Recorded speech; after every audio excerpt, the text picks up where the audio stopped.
Hello everybody, and welcome to the Northwest OR Society Group meeting for this afternoon. And we're going to be looking at creative thinking.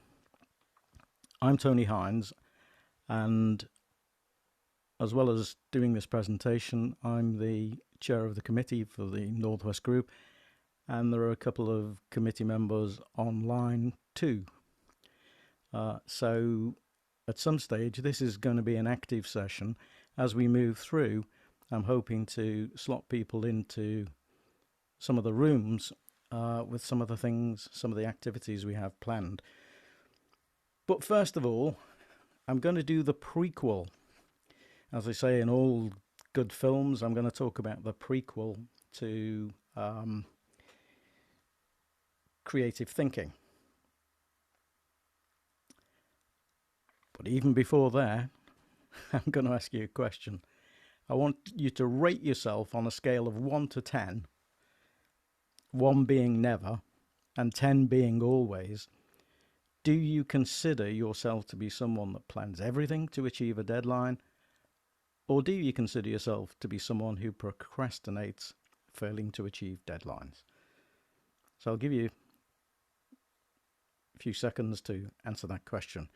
And we're not going to do anything with it right now, but remind me before we leave to say something about the answers that you've given. I'm not going to ask you for your numbers and so on. You can keep those to yourself, but I'll reveal something about the answer you may have. Now here we have slide that talks about divergent and convergent thinking. And most of us learn at school and university and then in life, in the job roles that we have, and particularly perhaps in careers that we have in things like operational research or numerical careers, maybe in finance or maybe in statistics and so on. We learn that convergent thinking is the way to go because we want to be analytical, we want to cut down the options, we want to make choices, and it's about sorting things out, doing it in a logical manner and having a justification for the decisions that we actually take.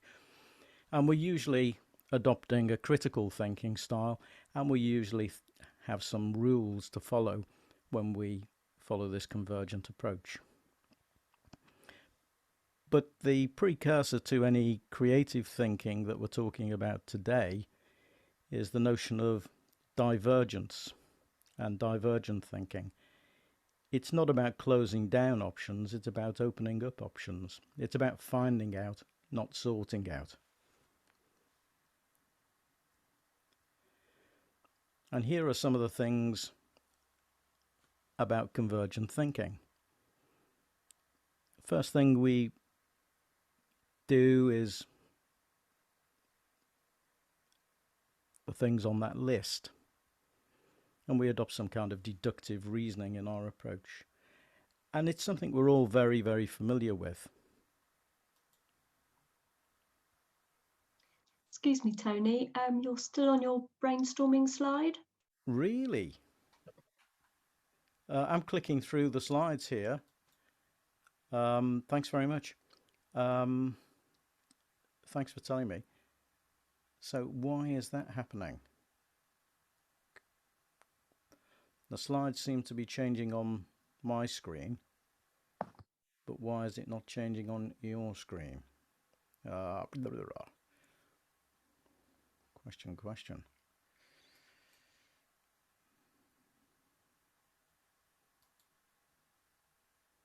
I'll stop sharing and start again. Right, okay. And I'll start to share again, and hopefully it will correct itself. Let's have a look.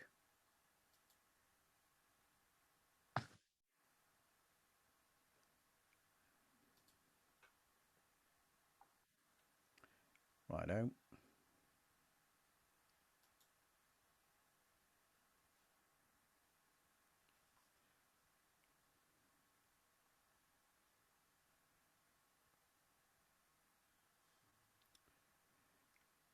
Mm-hmm.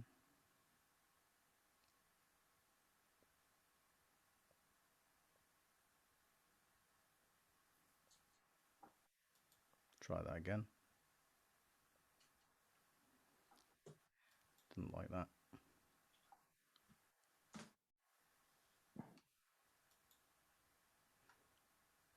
Right.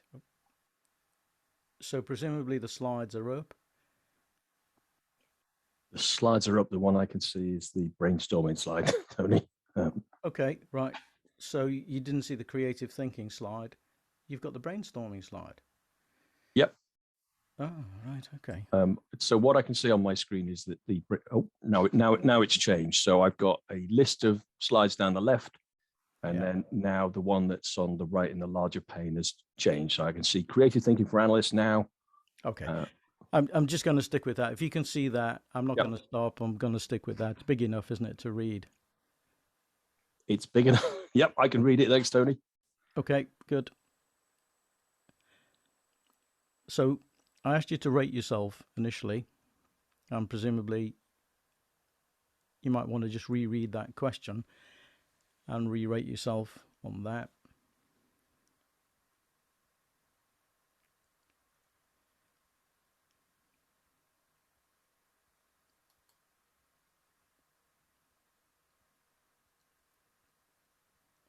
Okay. And now that was my slide about divergent and convergent thinking. So you can see the different types of thinking with some of the ideas I was talking about. It's about finding out. So it's looking for possibilities. It's generative. It's synthetic thinking. So we're trying to synthesize things, bring ideas together and look at the possibilities and the links and the associations.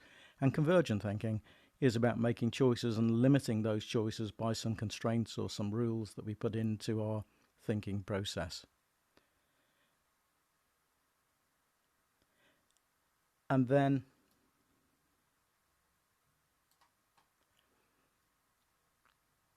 there's my summary of convergent versus divergent thinking that you can just have a read of for yourself. And I said we're using deductive reasoning when we think about things like convergent thinking, and we're using inductive reasoning when we do divergent thinking. And so a good way to think about that is in deductive reasoning, we're looking at a big picture and trying to focus it down to a narrower position. Whereas in convergent thinking, we're doing quite the opposite. We're going that way. We're starting from small to go big.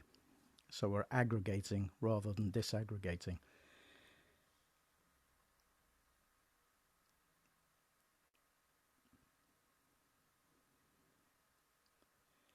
And here's another. I've got a couple of diagrams that just kind of. I quite like this one I picked up on the web, which is a cartoon about or a drawing about different types of thinking. This looks sort of blue sky, rainbow thinking, and this is kind of the normal analytical thinking. And then there's all these sort of cliches, such as thinking outside the box, which is divergent thinking. And it's sometimes called lateral thinking. And the divergent thinker looks at all the possible ways to reach a solution, whereas the convergent thinker thinks focused towards the final solution. Now, there's a place for both, as you will know, both types of thinking.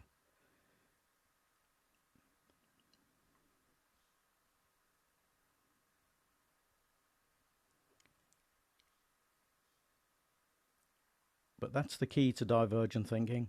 Thought processes and methods and creative ideas to explore many possibilities and get as many as you possibly can. And then I've got a little picture for you, which I'll pop on the screen. It says it'll appear for 20 seconds. It's going to appear slightly longer, but just take a look at it and write down what you see. Okay, I'm going to move on.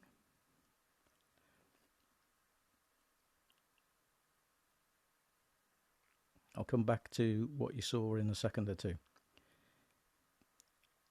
So we've done the prequel, we've done some of the ideas. What did you see in the picture is the question. Would somebody like to put their hand up or give an answer in the previous picture? I give an answer. That's all right, Tony. I saw a young woman and an old woman. God, you've sealed it for everybody. Oh. You've answered too many questions. Sorry about that. That's all right. There's always a spoiler. That's creative thinking, isn't it, really? I had a feeling there's a duck in there somewhere, but for the life of me, I couldn't see it. I'm sure there's more, isn't there? But it's about... Here's a question for you. What did you see first? I saw the young woman first. I saw the young woman first too. Ah, there you go. Now, why is that? Think about that. I'm not going to answer it, but think about it. But people see either or, don't usually see both until one or the other is pointed out to them. And I've used that picture for years and years. And it's interesting what people see.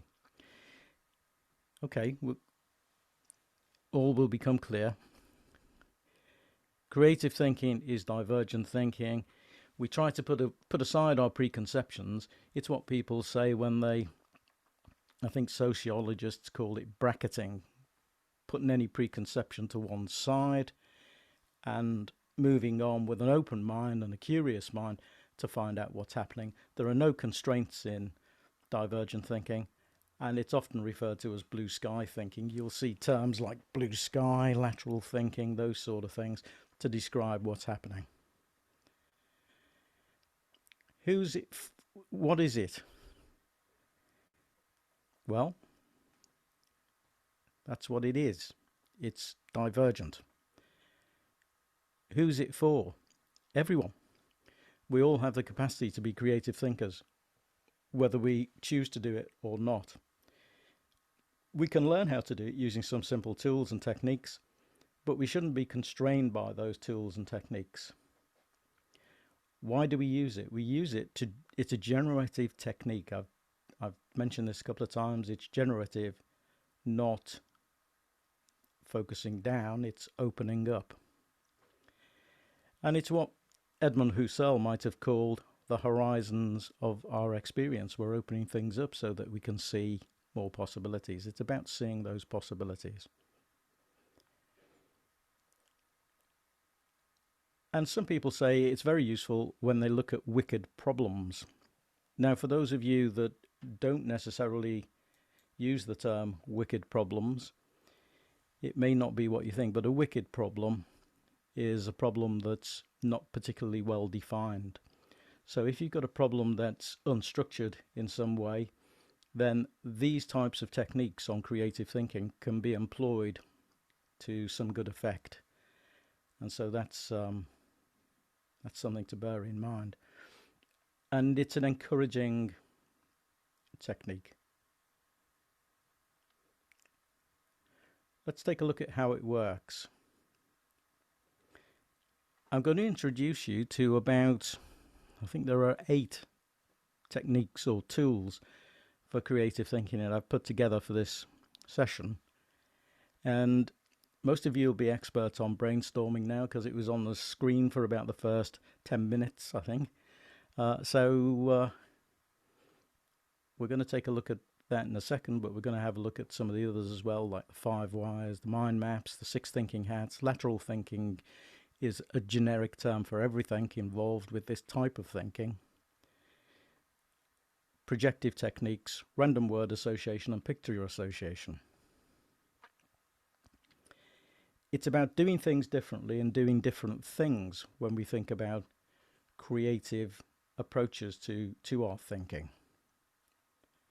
We can generate new ideas. It's opening up possibilities. It can be counterintuitive. We can turn our ideas on the head, upside down, and we can take in a wide variety of views into our solution. If we've got a team that we're working with and we want them to be generating a solution to something, then it's quite interesting to actually ask the team to think more broadly, more widely about what's going on, and creative techniques can be very useful to do that. And brainstorming, we probably have all used brainstorming at one point or another. It's a tool, as we know, to generate lots of ideas. And we usually ask sorts of questions that are open questions that keep possibilities coming through. There are some protocols when we do brainstorming, and those are the main ones. We need a time limit. We might give 15 minutes to that brainstorming activity, or we might give an hour, but we don't want to give too long to the time that everyone gets bored, but we want to give enough time to allow the creative possibilities to be elicited in the conversation. And if we step back a stage further, it's very important to identify clearly the problem or the issue that we want to discuss first. And probably not enough thinking goes into that before people start brainstorming. So you probably do want to define a clear issue, a clear problem, so that everybody's thinking about the same thing before you begin this brainstorming process. There must be no judgment, there's no evaluation taking place, no criticism. We don't ask any questions about it. We let people have weird, wacky ideas. We're looking at the quantity of ideas, not at the quality at this time. We just let it roll out and we let those ideas build up. And we might build on other people's ideas. If we're doing a group brainstorming session, we might build on the ideas of others as we roll it through. And if you can, it's a good thing to stay visual.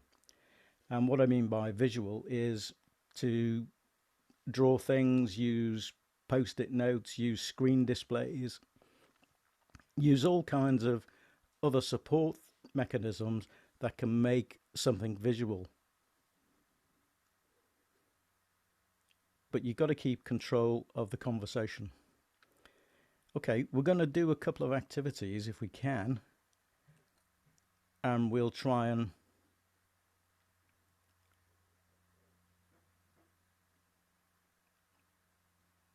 look at brainstorming first of all.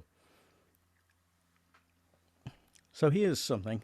It's completely different to what you will be used to doing, but just imagine you're part of a script writing team. You have to come up with one idea to develop a story, and that demands you brainstorming, and you need to generate as many ideas as you can from which to select later. So we're going to tackle that in a second or two. And I've got another activity, so I'll put some of you in one room if I can in a second and ask you to just think about it where you can have a conversation. And then the other problem to solve is a work-based problem where you need to discuss the problem with a colleague who is disruptive at meetings. You need to explain why their behavior is slowing the project down. And so the aim of this brainstorming is to think of as many ways as you possibly can to tell this colleague without causing further conflict.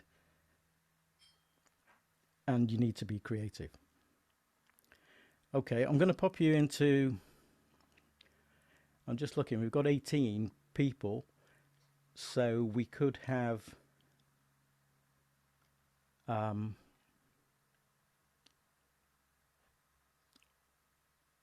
perhaps I'll just have a look.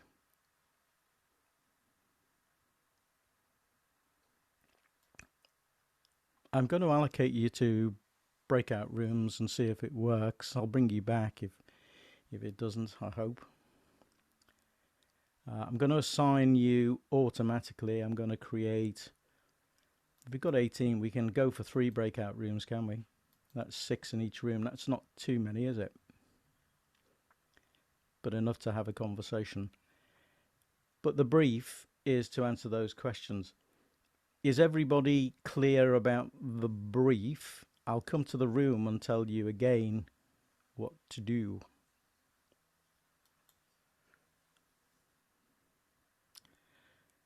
So there we are. The system has allocated people randomly into those 3 rooms. So I'm going to open them all up. And you'll be going off to a room, and if you want to join that room, you can do. It'll have popped on your screen. Okay, hello everybody. Now,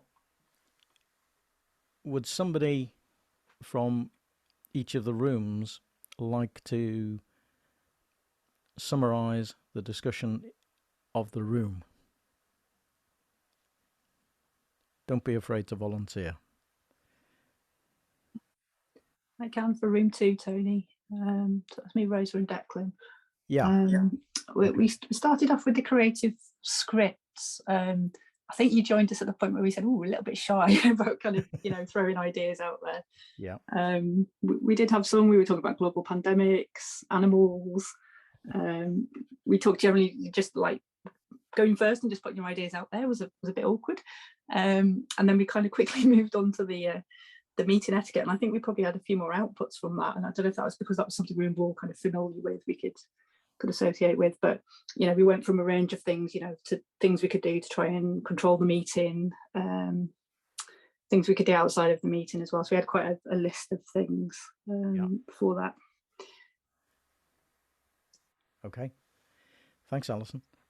Is you didn't bother with the question on the disruptive person? You didn't get to that one? Yeah, so that was the second one, the kind of meeting etiquette, I suppose, with we labelled them as the naughty person, the disruptive persons. Yes, that was the second bit. We had quite a long list of thoughts that we had, things we could do. Anything interesting? Just a long list? And what was the most creative, was it, would you say? I know you're not supposed to be judgmental, but what was the most unusual suggestion, perhaps? I don't know. I don't. Looking down the list, I don't think I would have said any of them were kind of unusual. They all seemed kind of reasonable, I think. So, okay. We had things like giving everybody a chance to contribute. So making sure that everybody got a chance. So you'd almost kind of naturally move on from that person. And we had things like taking it out of the meeting. So if it was a real problem, escalating it through their manager or colleagues or whatever the kind of appropriate channel was. But I think the rest of it was mostly kind of in the meeting itself, ways to kind of deal with it so that person was kind of controlling the full conversation. Okay. All right. Thanks, Ali. Anybody from another room? I'd be happy to give a summary for room 3, if you can hear me, Tony. Yeah, I can, Guy. Yeah. It was a very interesting discussion I had with John, just the 2 of us. Yeah. And we did go sort of around the houses with some different ideas and started off thinking about, well, what are we actually being asked? What kind of script is it? Is it a play or is it a political speech? And then we just said, well, maybe it's a bit of both. Maybe it's a play about politics, and obviously, and everything I'm about to say now is obviously realise that this is a very sensitive subject. But we started talking about the current news and the very serious and sad stuff that's going on with what's on the news at the moment, and started saying, well, maybe it's a play about looking inside the mind of someone like Vladimir Putin. All right. And we didn't get quite so far as writing anything about it, but we said there are a number of different ways you could approach that, and obviously it is a very sensitive subject. Yeah. But maybe one way to look at this is to put it in a completely different context and start to think about, well, is there a farcical way you could present this? And perhaps that's a bit too close to the bone for the current news, but maybe it's a Zoom image where you're seeing what's going on in the wider consensus reality and versus sort of what's going on inside the mind of someone like Vladimir Putin. But that's about as far as we got. And apologies, none of this is meant to be offensive to anyone. So it's just how the conversation went. Yeah, no, that's good. Yeah, okay. Thanks, Guy. And the final room then, summary from. So I'll do it, Tony. So Nick, yeah. So yeah, it was interesting. The interesting thing was the difference. So the script idea was very open-ended, and that flowed quite naturally. It was quite interesting to see how it wove together. The other thing that was interesting is that it seemed to be easier for some people than for others, and it was interesting how things wove together. And there were some fun ideas in there that they all kind of blended, and we seemed to coalesce about what seems to be actually quite a good potential theme. So that process was quite interesting to see how it kind of fitted together.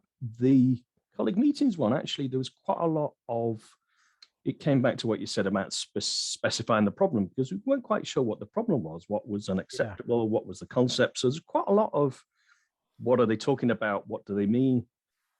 Does it mean talking to them, or does it mean influencing them? So, for example, you could get trusted third parties to have a word. So it was slightly harder to have that process because there wasn't that specificity. So it was a very different discussion. Now that's interesting, isn't it? I think that's interesting for everybody, because that shows the importance of this pre-stage, identifying the problem and specifying it carefully.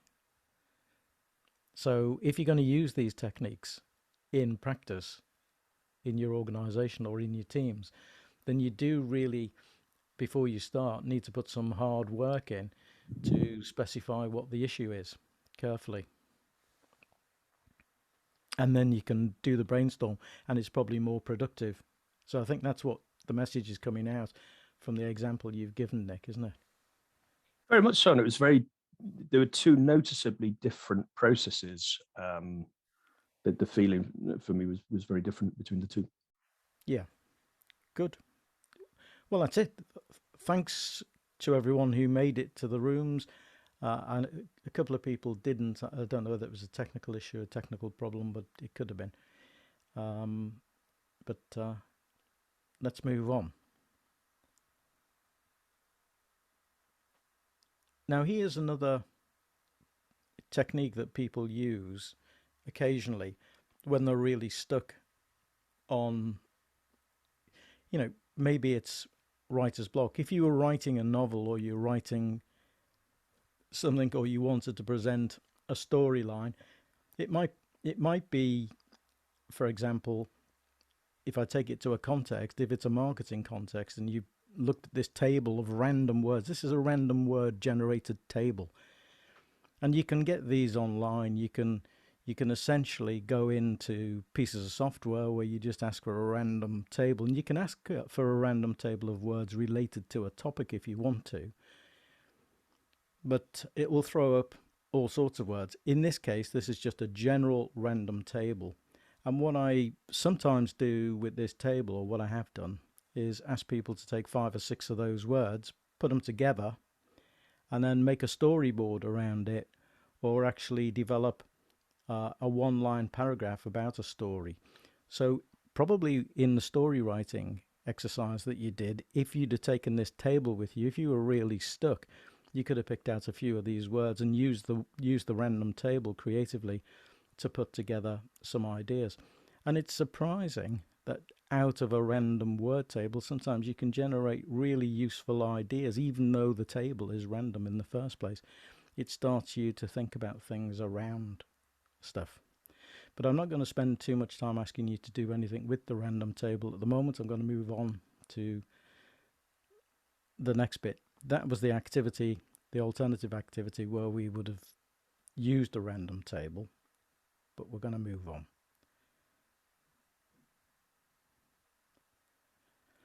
Right, here's a little change. You notice the color's changed. It's gone from the creative thinking activity. I'm going to just show you something else.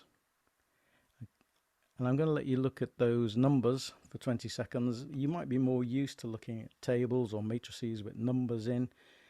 And I just want you to think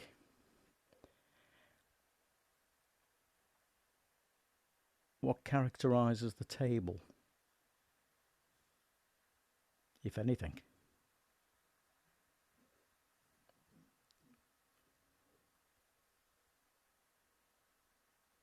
Okay. Has anybody got any suggestions about the table? About the characteristic?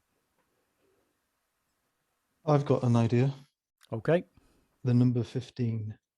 Aha. There you go, Chris. You've got the right idea. Because this is a right idea, because this is convergent thinking, and it's a type of thinking that we commonly do as analysts, and you've looked at that table with an analytical approach, and you've come up with 15. So if you look down the columns and you look across the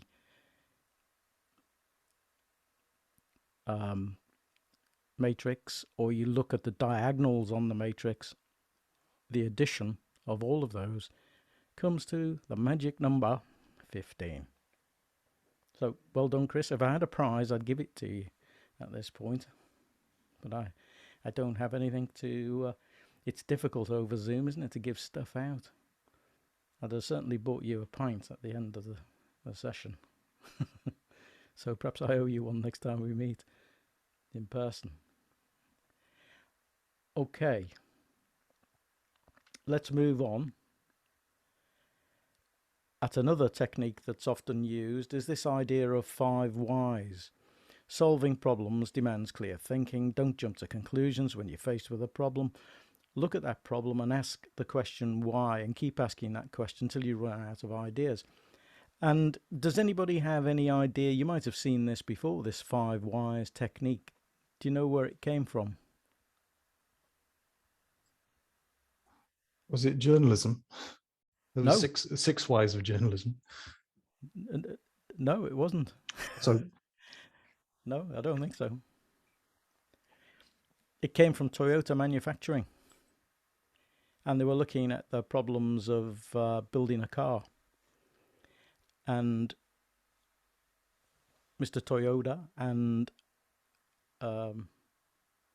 Ono, the quality gurus, said, to understand this problem better, we need to keep asking, why is there a problem with production? Why is there a problem with the build? And then somebody might say, well, it's the engine. Why is there a problem with the engine? Well, it's a specific part in the engine. Well, what specific part is it? And so on. You keep asking the question until you get to the nub of the problem, basically. And it's just another technique that can be useful.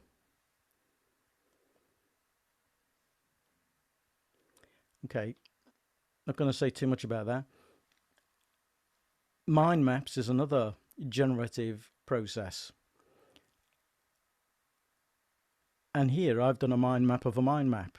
Just very simply, I've put mind maps at the center, and then I was thinking about what mind maps are about. And I've said they're used for all sorts of things. We usually structure, connect, and test ideas through mind maps. We draw associations and establish connections. And we often prioritize and plan next steps. I had a really complicated mind map, but it couldn't fit on the screen. It was far too big. But I'm sure many of you will use or will have used mind maps to develop ideas for all sorts of things. I mean, just as a matter of interest, is there anybody on the call who hasn't used a mind map? If you've used a mind map, if you haven't used a mind map, or if you have used a mind map, just pop in the chat that you've used a mind map so as we can just see. You can just say, yes, used it, used the mind map, used MM. And then we can just have a look and see. Yeah, not used, never used. Okay, yeah, Declan's used, but some people have and some people haven't. So actually some people have never used mind maps. Used plenty, yeah.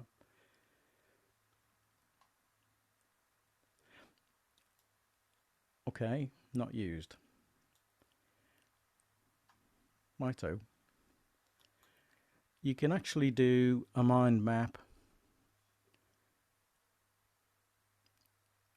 for anything.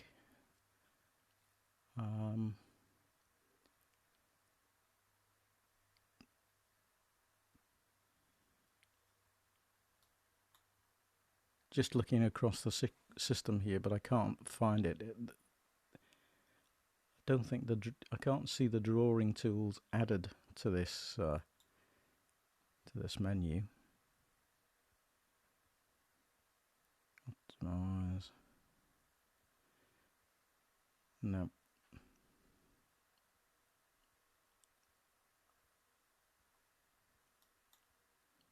Yes, right, okay. Let me just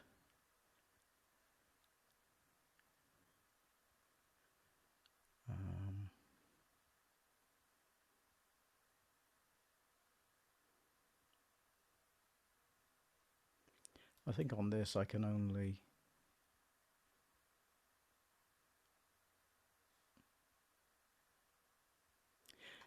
sorry, I was just looking to see if I can do a screen. It's set out differently to the screen I'm used to using on this.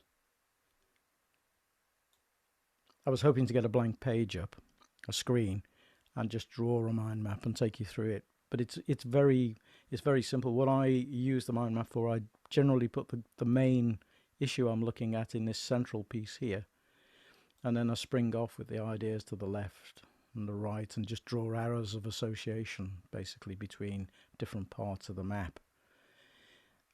So I found it useful for all sorts of things, particularly working with research students who were developing their own PhDs, doctoral degrees and so on.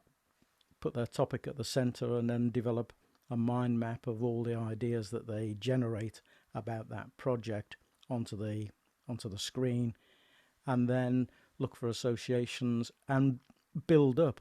It's a moving feast. You don't leave it. It's not static. You kind of change it all the time. You can use it and build it up throughout the project if you're working on a project. So it's a very developmental tool. And I've used it in all the books I've written. I've basically used mind maps to structure the text. So that's for structuring the chapters, thinking about what goes into each chapter, developing ideas. It's a really good tool for developing lots of ideas. And I've used these mind maps, having developed the chapters on a mind map, then to have a separate mind map for each chapter to what goes in each of the chapters. Or if I'm writing a report, or if I'm setting up a research project, or I'm doing some consultancy with people, then I will use mind maps all the time. And I like to get people to use them and generate their own mind maps, because then I can see what they're thinking. It brings out, you'd be surprised what it brings out. It brings out lots of different connections in the drawing of the map. And you don't need a fancy tool to do it. You don't need a computer even. You can draw maps on pieces of paper. I do it in books, on paper. I do it in a program I've got which is called Mind Mapping. I do it in blank screen form. I can do it on PowerPoints. If it's a small mind map, you can do it on a PowerPoint and just draw pieces and connections. But it's a very useful generative tool.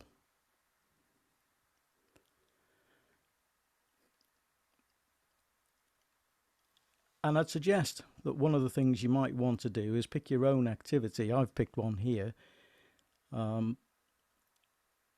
This just happened to be topical because tomorrow morning I'm talking to a group about mentoring, and I've developed a mind map for mentoring, which I haven't completed yet.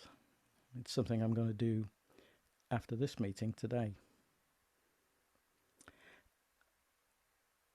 Then there's this idea of Edward de Bono, which is very useful in terms of what he calls 6 thinking hats. Now, it's creative because what this actually does is separate out different parts of the considerations we have to make. So you could get people, process. If you're thinking about process, it's about thinking about how we're going to proceed with something, how we're going to develop our idea, and the best ways to actually do that. The yellow hat is the optimistic hat. It looks at all the benefits. It doesn't necessarily try to quantify those. It just kind of lists them, and there could be all kinds of benefits that we actually list out.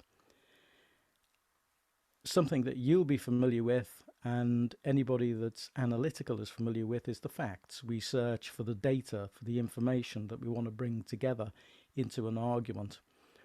And the white hat does that. The creativity hat is the green hat. So that's just thinking about things in this divergent way, not convergent, but in this divergent way that we've talked about, to generate all sorts of possibilities that may be feasible or not feasible, but we just put everything on the table. And then there's this emotional hat, the emotional side of everything that we're considering in a decision, how we feel about it, and all that sort of stuff. And then I think somebody, when they were looking at types, you may be familiar with sort of Belbin's team types, or you might have heard of Belbin with the team types. But one of the things I was pigeonholed with on those Belbin team types as a young person was the monitor evaluator. Now, that's the person who finds all the problems with everything. So these are the niggly people that you get around that find all the issues that are problematic. And they raise all the cautions. And they're often, they'll often come from a discipline. So you'll often get sort of financial people or accountants that might look at all the cautious sides of the operation. And so they were probably right when they were assessing me at that time, because that was my role in life. I was an accountant. I was that person. So I was always looking at what the problems might be rather than what the necessary benefits might be. Now, you should say I'd look at both, but there's an err towards the conservative, cautious approach with the black hat. So these hats are a way to open the discussion, and it makes it a bit of fun when you're talking about it with people to talk about these hats. And Belbin has got De Bono has got a whole book on this topic, looking at these hats. And there you can see a summary in a bit more detail of what each hat says, the process, the facts, and so on. You can see the list of different sort of thinking that goes into each of those.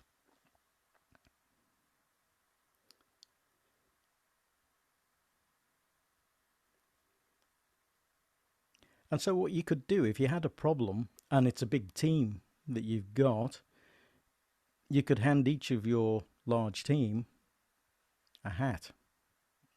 So somebody could look at it all from the point of view of emotions and feelings. Somebody could look at it about just focus on the benefits. Somebody could focus on the cautious, the risks, the dangers of something. And others could focus on the process before you start, perhaps. And data scientists on the facts. And the creatives on the creativity. So, I mean, this might be design teams or design engineering teams or something like that in a big manufacturing company. So it's a way of opening the creative dialogue, and that's really quite a useful thing to do.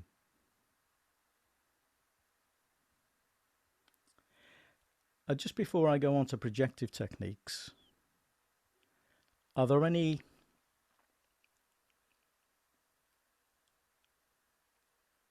comments or anything in the chat? Let's have a look what's in the chat.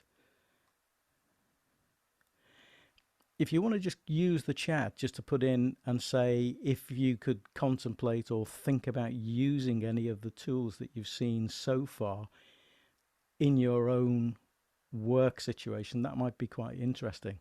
And you can keep that dialogue going throughout. So let's move to projective techniques.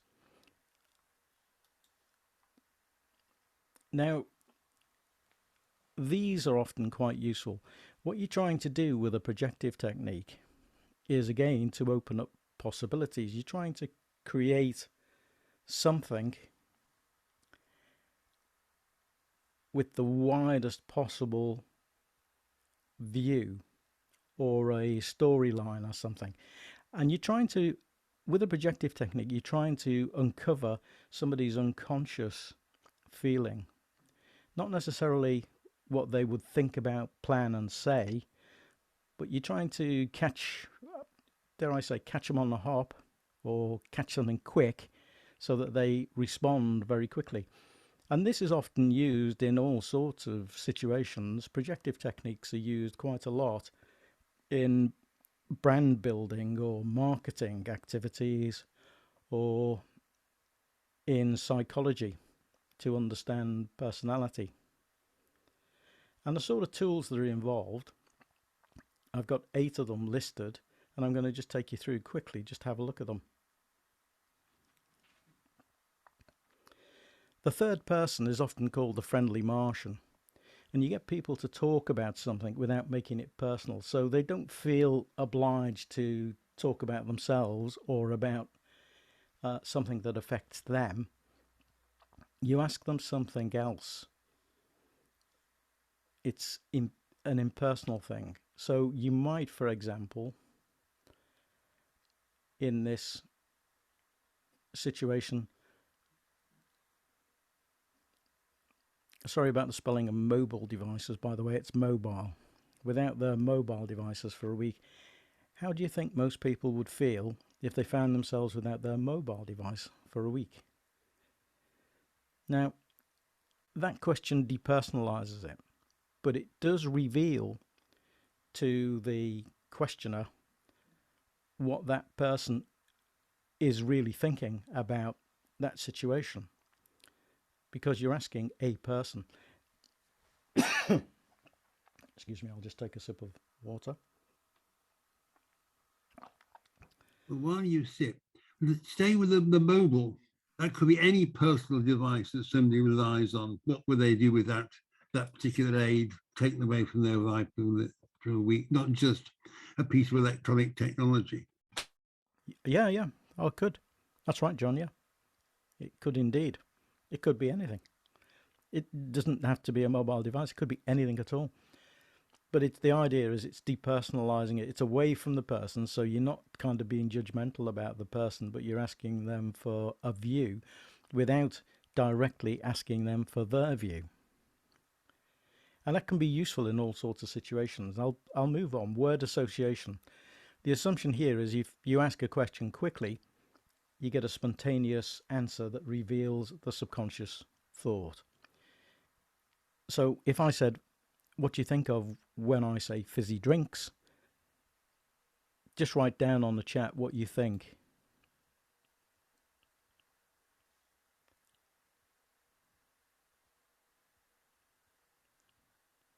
Yeah, sugar. Sugar is one. Summer, yeah. You're in the yellow hat, I can see. Optimistic, benefit. Coke, yeah, Coca-Cola. It's interesting, isn't it? Yeah. Now, if you were to read my market research book from 1999, when I asked this question, most people actually said Coca-Cola.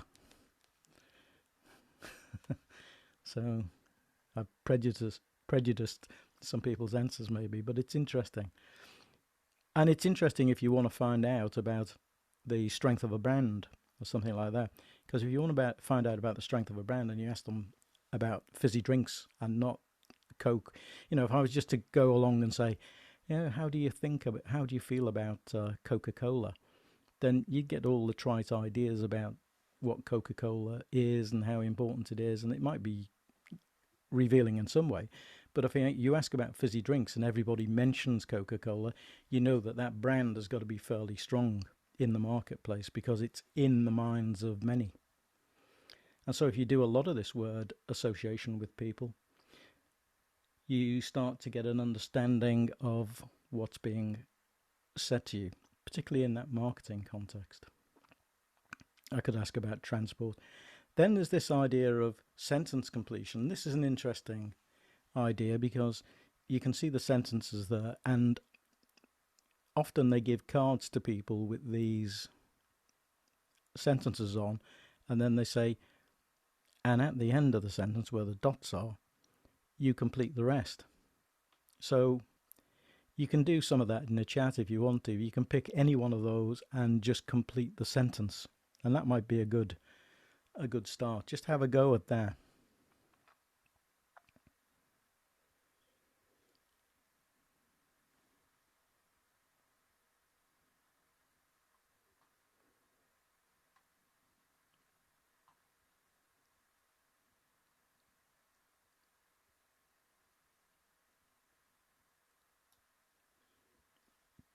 Okay, no takers on that one.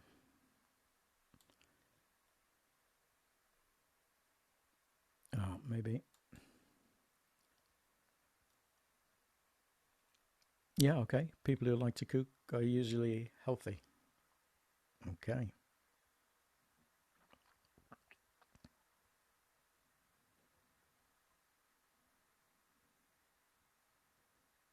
People who like to cook. Very good, Rose. I like that one. They're usually Italian. Red cards. Italians. Oh, right. Okay.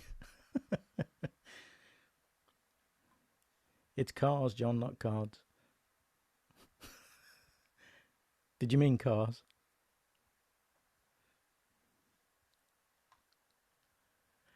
Okay.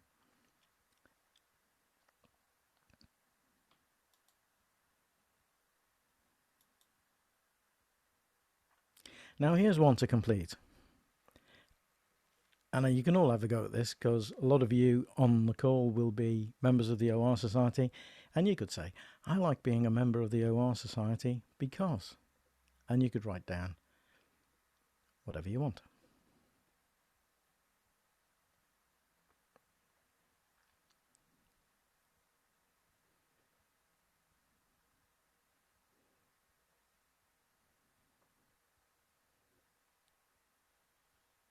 Does no one like being a member of the OR Society then?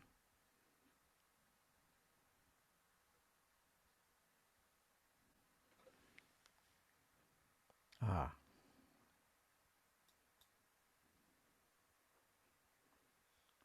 Yeah, networking. I forgot why. Okay. Learning, yeah.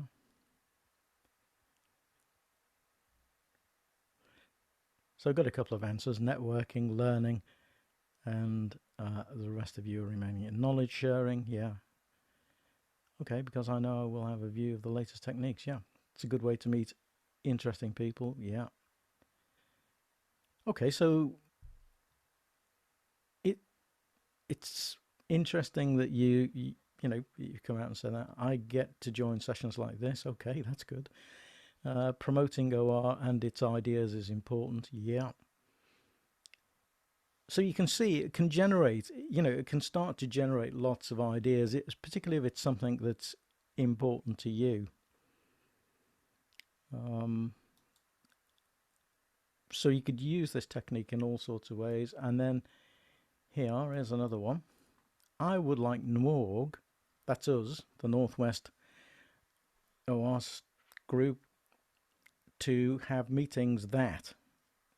Now, I'd like everybody to have a go at that because that gives us some data about what we might do as a committee to make it interesting for you.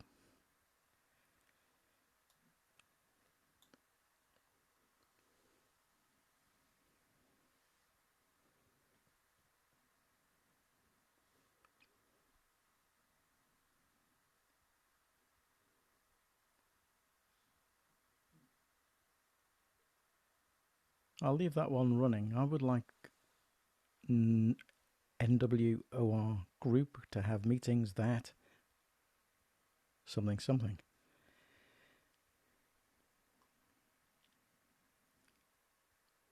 The other thing that's quite useful is you can still write in the chat about the answer to the NWORG, by the way. That's open to the end.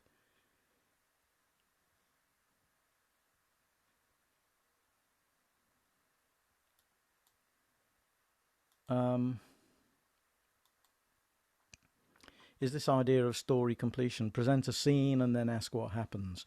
And you can do this with all sorts of things. You can use video as a stimulant to get a response, or you could use pictures, photographs, text, or just conversation.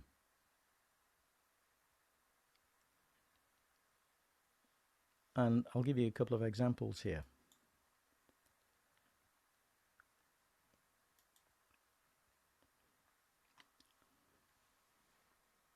So what we'd do is we'd present this picture. Mom, I failed my maths test. And what's Mom going to say in response to that one? We'd ask somebody to fill in the white comment box. And that way, we get suggestions and ideas.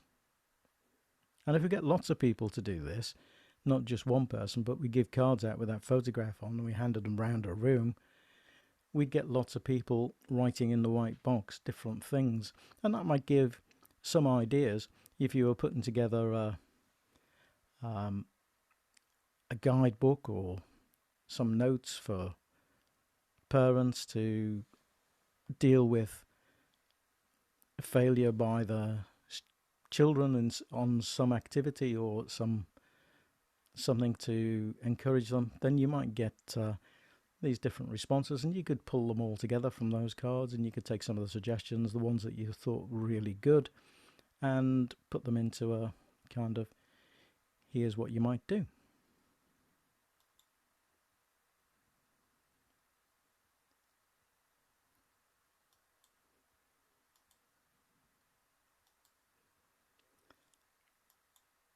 Here's another one.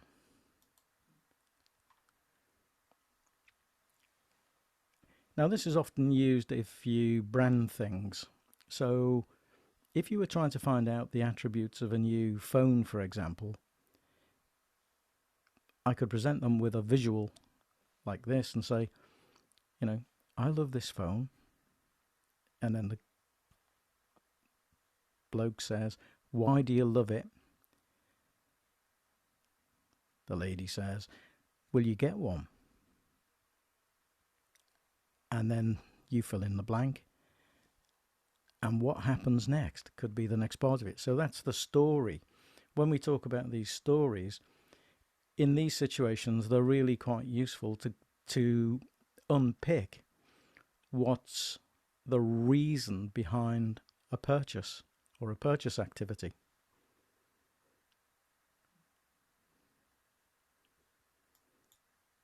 There's another example. Planning an OR event. Something we know something about. We talk to each other and we say, what do we need to do this? And in the white screen, you might then put all the things that you need to think about. So you try to complete the bubble that's empty. So we could give those cards out to our committee and ask them to fill in the white space.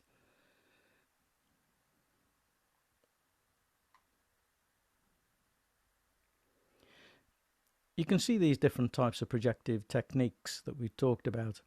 Some of them are thematic, with pictures, they tell a story. And there's something like the thematic apperception tests. You know, what do you see in this picture? What's happening? It could be expressive. You could just give them a white paper and a pencil, draw a picture. You could do it through associative words, sentence completion that we've talked about, free association tests and so on. Or you could do it through performance. And lots of the work I did with management training courses in the past involved working with Lego. And I used to put together these courses where they actually used Lego pieces to build something, to construct something. And often the construction was a metaphor for something else. And then we talked through the problem of how what they'd learned from the construction process of working in the team to build something could be applied to a work-based problem. And that way, it kind of switches the space. You move from this space of the game and the playing around with Lego to something else where you actually solve a real work situation problem. But you take what you've learned from the game and use it in the practice. So there's lots of stuff like that that can actually happen. Oops. And then these cartoon things, I've used it as well for my own purposes on podcasts and stuff like that, where I've actually put together a little cartoon.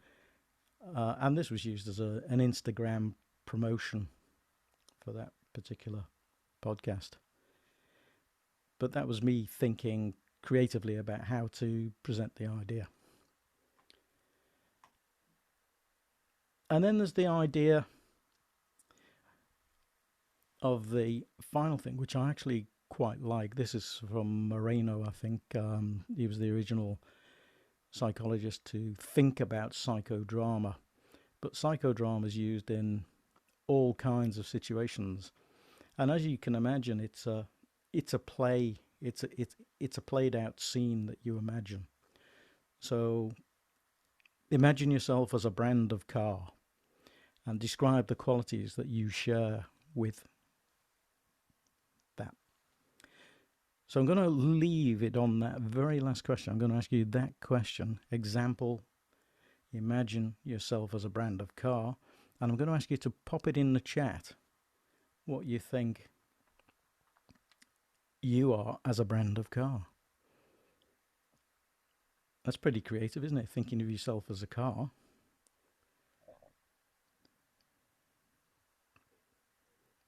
Any responses?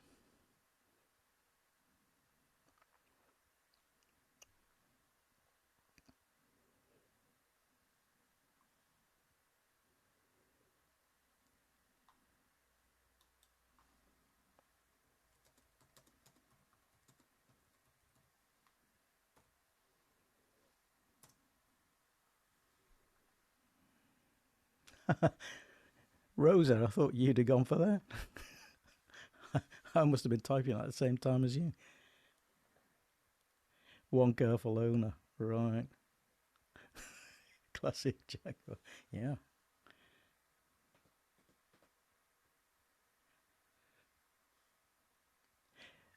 And what you'd do next, I mean, you could play that through in the psychodrama. You could say, well, why are you a red Mini? Why are you one careful owner? And you could expand the story. And as you expand the storyline, it tells you something about the car and the personality qualities that you possess. So you're telling, again, it's impersonal because you've made a personal association with yourself and the car, but in actual fact, you're distanced from it. So anything you say is really about the car in your mind. So you feel uninhibited to make the comments. And that's why it's such a useful technique in all kinds of situations, but particularly in marketing or in personalities. It's a useful vehicle, trying to understand the person. Okay. There's still time to answer the NWORG question, by the way, if you still want to go back to that NWORG question. I'm going to just finish here now, and I'm going to say, what's beyond creative thinking? What comes next? And I want you all to type in what comes next in the chat.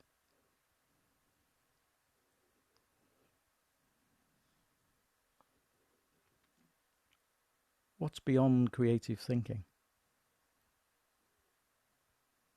Okay, let's have a look.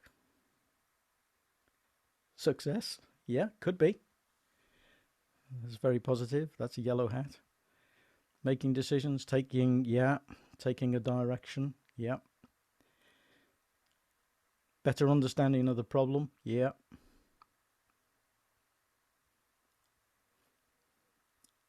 Creative realization of potentials, yeah.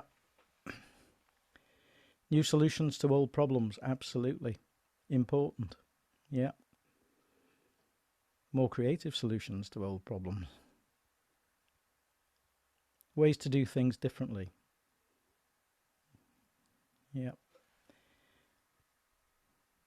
That's great. Okay. So you can see lots of things.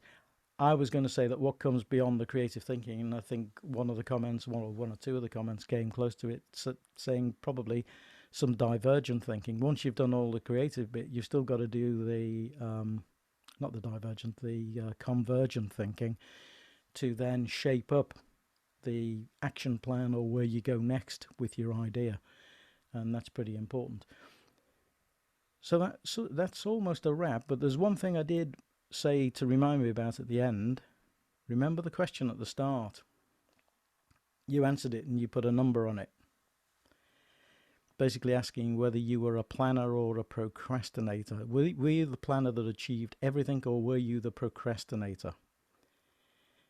And this surprised me when I found the comments. I think this came from Adam Grant, who wrote a book called Originals. And he talks about an example of, he says he's a precrastinator, meaning he's anxious all the time. And he tells the story of a student project, and he says these students had what he thought was a really good idea.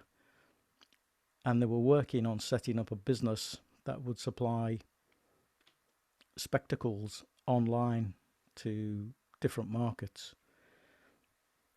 And he asked them a couple of questions. He said, well, what are you going to do? He said, with this stuff, are you going to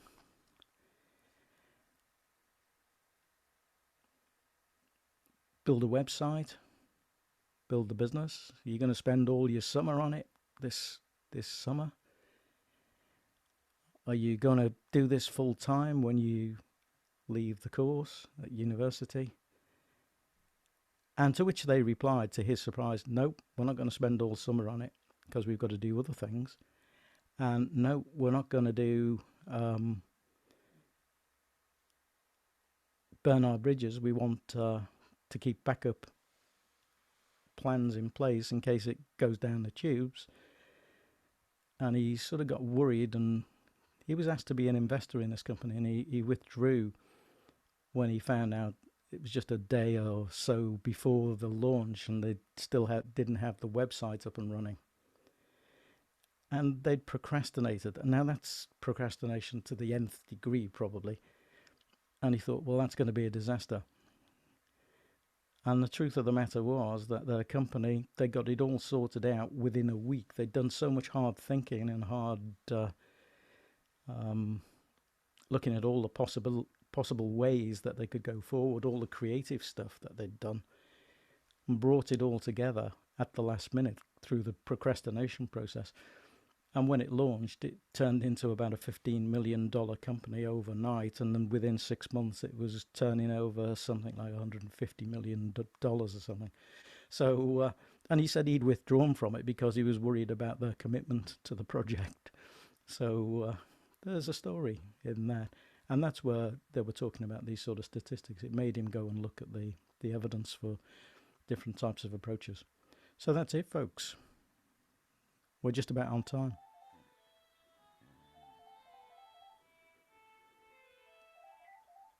Are there any more comments? Tony, did you want to say anything about future events? Oh, yeah, Alison, yeah, I did.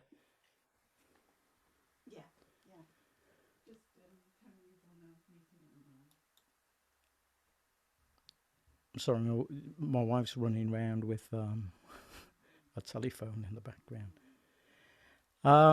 Yeah, I do. Future events. We've got a few things planned. One is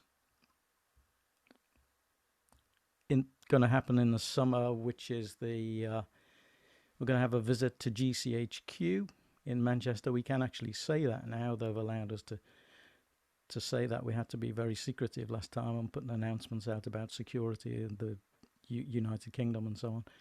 But we're going to have a visit to GCHQ, I think, in June or thereabouts, Alison, aren't we? If we can fix up dates and everything. But they're very positive. They'd like to see us there at that event. And I'm sorry, I was just laughing. I've seen Chris's comment on procrastination. Yes, indeed. So that's one thing coming up. And we've also got the possibility, I think, in May, to have an event on sustainability and sustainable goals, which will be run by Miles Weaver, who's at Edinburgh University, I think, and he's agreed to come and talk to us about that. So those are a couple of things. Have I missed anything there, Alison? Or I think those are the key ones. Yeah. Yeah. So that's it. That's it, folks. I hope you enjoyed it. I hope it wasn't too taxing, and I hope it was a bit of fun. And look forward to seeing you at the next event.